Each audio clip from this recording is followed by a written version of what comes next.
Guys, ఇక నుంచి ఆధార్ ని డేట్ ఆఫ్ బర్త్ ప్రూఫ్ గా కన్సిడర్ చేయొచ్చు అని గవర్నమెంట్ చెప్పిందంట.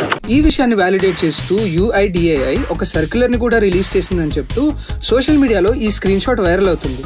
కానీ ఇది ఒక ఫేక్ న్యూస్. ఆధార్ కార్డ్ ని డేట్ ఆఫ్ బర్త్ ప్రూఫ్ గా కన్సిడర్ చేయొచ్చు అని సెంట్రల్ గవర్నమెంట్ ఎటువంటి సర్క్యులర్ ని కూడా రిలీజ్ చేయలేదు. అథెంటికేషన్ యూజర్ ఏజెన్సీస్ ఇంకా KYC యూజర్ ఏజెన్సీ కేంద్రాలు ఆధార్ ని డేట్ ఆఫ్ బర్త్ ప్రూఫ్ గా కన్సిడర్ చేస్తున్నాయని, అసలు ఇలా చేయకూడదని చెప్తూ డిసెంబర్ 2023లో UIDAI డైరెక్టర్ ASA ఇంకా KUA కేంద్రాలకి ఒక సర్క్యులర్ ని రిలీజ్ చేశారు. ఈ సర్క్యులర్ ని బేస్ చేసుకుని ఆధార్ కార్డ్ ని ఇక డేట్ ఆఫ్ బర్త్ ప్రూఫ్ గా కన్సిడర్ చేయము అని చెప్పి EPFO వాళ్ళు జనవరి 16న చెప్పారు. ఇలా ఆధార్ ని డేట్ ఆఫ్ బర్త్ ప్రూఫ్ గా కన్సిడర్ చేయొద్దు అని సెండ్ చేసిన సర్క్యులర్ ని మనోళ్ళు మిస్అండర్స్టాండ్ చేసుకుని ఆధార్ కార్డ్ ని ఇక నుంచి డేట్ ఆఫ్ బర్త్ ప్రూఫ్ గా కన్సిడర్ చేయొచ్చు అని గవర్నమెంట్ చెప్పింది అని చెప్తూ ఫేక్ న్యూస్ ని స్ప్రెడ్ చేస్తున్నారు. జాగ్రత్త.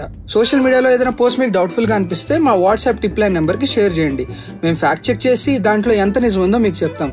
అలాగే ఈ వీడియో మీకు నచ్చినట్లయితే లైక్ చేసి షేర్ చేయండి. ఫ్యాక్ట్లీ తెలుగుని ఫాలో అవ్వండి.